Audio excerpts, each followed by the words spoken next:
Okay, so now we're getting to the real meat of all this. We started with the fired, um, untouched cases, and we ran them through the resizer and the depriming dies. Then we took them to the um, tumbling or the vibrating polisher, and we cleaned it up after pulling out the after resizing and popping out the primer. We cleaned them up in the polisher, and then we used the hand tool to take the clean, polished, resized case and press a new primer in. Now we get to the actual part where we use the powder. I happen to use Hodgdon Tight Group for my pistols because it's fairly inexpensive where I live, and it just works. Now, the kits that come with the dies usually include a little scooper that's supposed to scoop out the correct amount of powder when you use it so you don't have to measure anything. But what I found is they're basically garbage. And I say that because the little flakes of powder tend to statically stick to the sides. And since, excuse me, since we're only using like 2 to 3 grains in a pistol load, um, it's not very accurate, and you don't get very good consistent loads. So what you need to do is buy a set of scales. Now you can either buy the digital scales um, that have the automatic tricklers on them, or you can buy the manual scales like I bought. Now, there are several different manufacturers of these scales, and they all pretty much work fine. I happen to like the inexpensive Lee scales that run about 20 bucks. Now, they are inexpensive, so they are finicky sometimes. Like you'll see me tapping it here because it's got magnets in it, and sometimes the magnets will attract it. But the first thing you have to do is make sure your tray is unloaded, your weights are set to 0, and you have to use the adjustment screw here to adjust it so it's 0 with no material in it. Now, again, I use the Hodgdon powder, and since I'm not using the little dispenser spoons, I went out and bought the inexpensive Lee dispenser. This is about 20 bucks when I bought it. It may have gone up, may have gone down, I don't know. This was about 20 bucks when I bought it. And there are other manufacturers that make them a lot more expensive and a lot nicer. This is mostly plastic, but it just seems to work. So here's my partial bottle of powder. I will I will load that up with more powder in a second. But I'll throw the top one so I don't get dust and contaminants in it. And then all you do is, I'm going to have to rearrange this camera so you can see the adjustments that I'm doing. Okay, so here's what we're going to do. Um, the best way to do this is to dispense a little powder. I've gone online to Hodgdon's website, and I've looked up the data that they freely provide, and it says for a 380 ACP using tight group powder, the minimum powder load is 2.6 grains. The max is 3.0. So I like to set mine right in the middle at 2.8. So I've gone ahead and I've set the scales for 2.8, which is why it's all the way down. And this might be set awfully hot because I think the last loads I used this for were rifles. So since this is all plastic, the powder likes to stick to it statically, so I like to tap it. And when I tapped it, it filled up that vial, and then when I turned it down, it dumped it all into the tray. And I like to tap it again because invariably some will come out. And we end up with dispensed powder. So then we'll put it on here, and we'll see how much it weighs.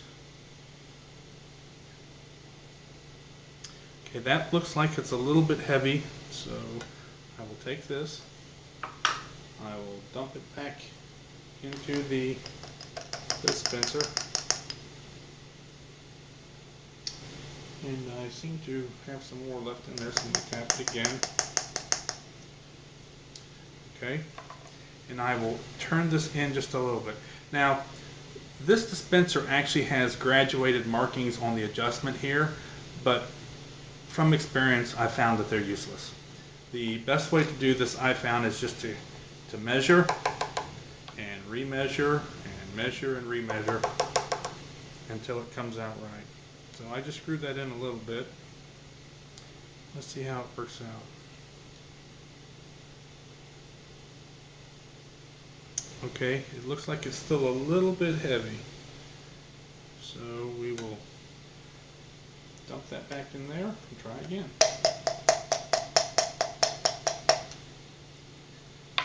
I'll screw that in just a tad bit more and then try again.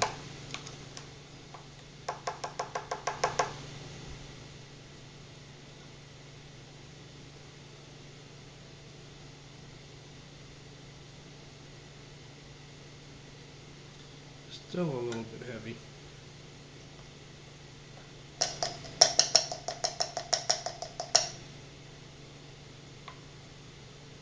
Screw it in a little bit more.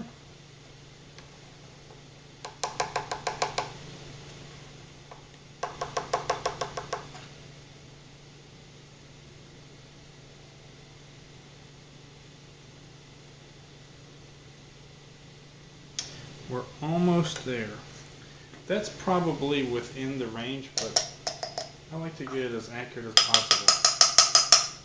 So I'm going to screw it in a little bit more.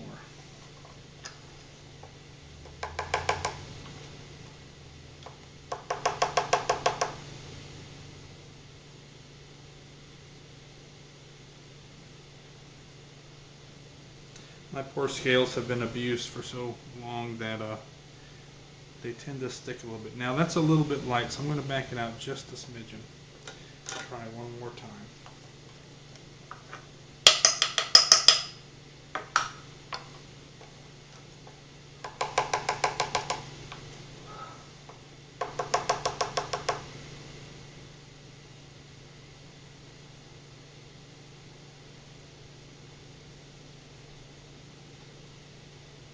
That looks pretty good.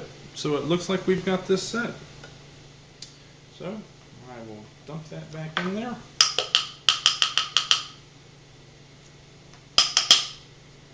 And I will go ahead and add my other amount of powder. Now, one thing that you should realize, that if you're loading pistols, you have to use pistol powder. If you're loading rifles, you have to use rifle powder. The same for shotguns.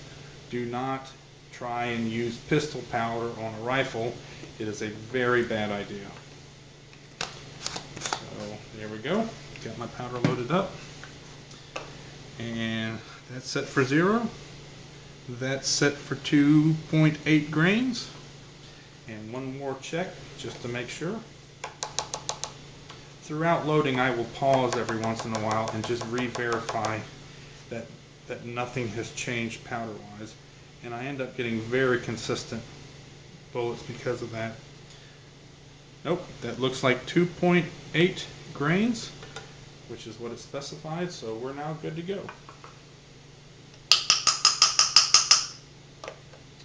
We are done with the scales for right now.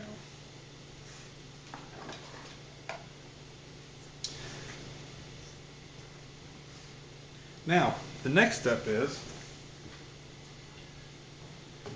now that we have the powder set right, we have to change dyes. We go from the resizing and depriming dye. Some people like to go through the expanding dye, which expands the casing a little bit and gives you a nice little hole to put a funnel to fill the powder with. I don't like these because they just seem to fatigue the metal a bit more, and the least amount of fatigue you can do, the better, because it'll make your brass last longer. So let me reposition the camera so we can see how this all works.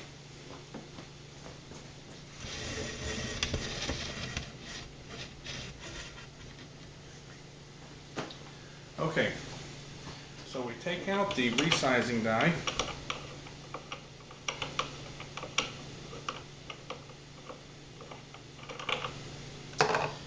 and we raise the plunger all the way to the top, and we put the seating die in, the bullet seating die.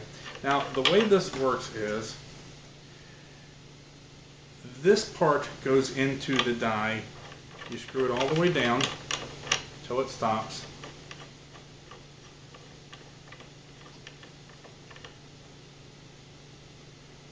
And then you back it out one turn.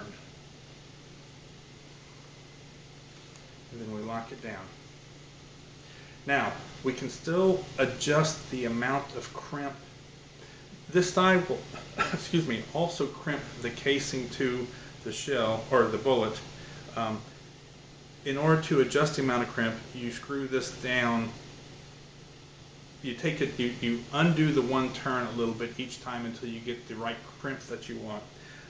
I have found personally that I pretty much don't need to crimp them because the bullets just sit in there fine without a crimp, so I just go ahead and leave it at the one turn out.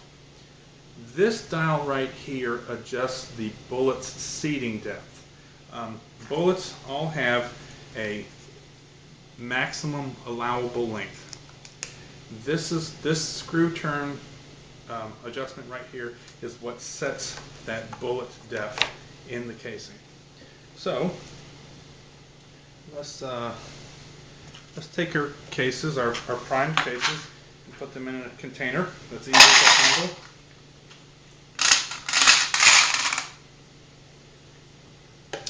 And all we do is we take, I'm going to grab my bullets. I'm using 100 grain round nose 380 bullets. So you'll need to know what the grain is, how heavy they are, when you look up how much powder to put in. So let me get these cases out of the way. And all we do is we fill up the tube with powder, we dump the powder in the shell casing, so now the shell casing has powder in it. We put the shell casing in there, we take the bullet and we set it on top of the shell casing. It doesn't have to be super straight because the seating die will fix that. And then we just press it in. And there we have a finished reloaded bullet. It's a good idea to check the maximum length with a set of calipers, which I will go get at this moment and we'll check it.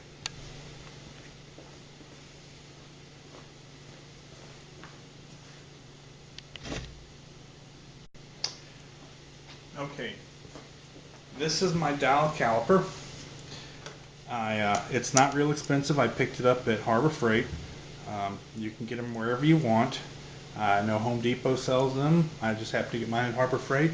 And first thing we do is we set it all the way in so they're closed, and we zero the dial and we lock it down. Then we take the dial and measure the overall length of the bullet.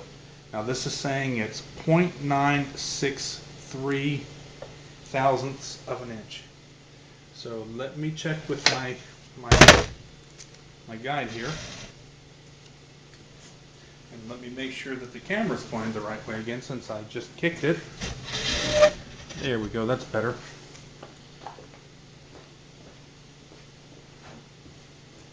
So my instructions tell me that my maximum length is 0.984. Since this is 0.963, we're well within it and we have a good bullet.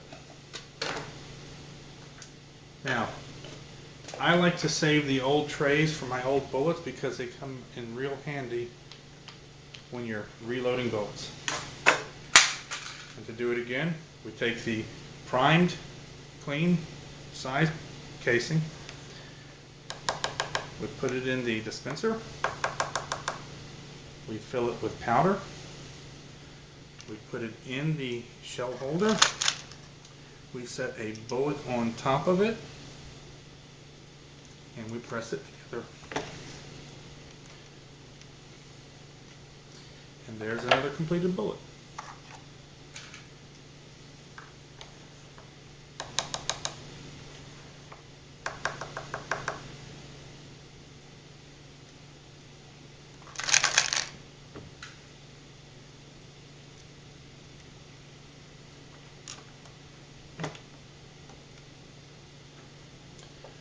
And that's how you reload pistol bullets.